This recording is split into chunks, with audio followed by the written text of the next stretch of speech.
నా పేరు పూర్ణచంద్రరావు. నేను రెసిడెన్షియల్ జూనియర్ కాలేజ్ మేనేజింగ్ డైరెక్టర్ని.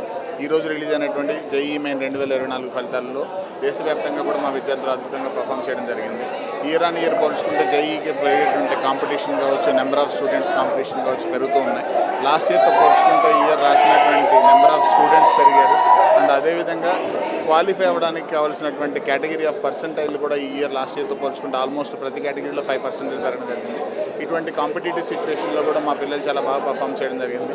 దాదాపుగా మా అన్ని క్యాంపసెస్ హైదరాబాద్ నుంచి కలిపి చూస్తే కనుక 750 మంది విద్యార్థులు జేఈఈ అడ్వాన్స్డ్కి ఎంపిక అవ్వడం జరిగింది. అది మాకు చాలా హ్యాపీగా ఉన్నటువంటి విషయం. దేశవ్యాప్తంగా 58 మంది విద్యార్థులు మా దగ్గర నుంచి కూడా వేరియస్ సబ్జెక్ట్స్లో 100% సాధించడం జరిగింది. 336 స్టూడెంట్స్ రఫ్గా మనకి 99% కంటే అబౌవ్ స్కోర్ సాధించడం జరిగింది. ఇదే పాజిటివ్ స్పిరిట్ తోటి మనం ఇంకొక 1 మంత్ అడ్వాన్స్డ్ ఎగ్జామ్కి ఉంది. దానికి కూడా మేము మా స్టూడెంట్స్ ఇదే విధంగా ప్రిపేర్ చేసి ఎవ్రీ ఇయర్ కూడా అడ్వాన్స్డ్ రిజల్ట్స్లో తెలంగాణ కాంట్రిబ్యూషన్ దేశవ్యాప్తంగా కూడా చాలా ఎక్కువగా ఉంటుంది. ఆ తెలంగాణ నుంచి అంటే కాంట్రిబ్యూషన్లో మా తెలంగాణలో ఉన్నటువంటి అన్ని రెసిడెన్స్ క్యాంపస్ నుంచి కూడా మ్యాక్సిమం నెంబర్ ఆఫ్ స్టూడెంట్స్ని ఐఐటీస్కి పంపించే విధంగా మా ప్రిపరేషన్ అనేది కంటిన్యూ అవుతూనే ఉంటుంది. Thank you so much.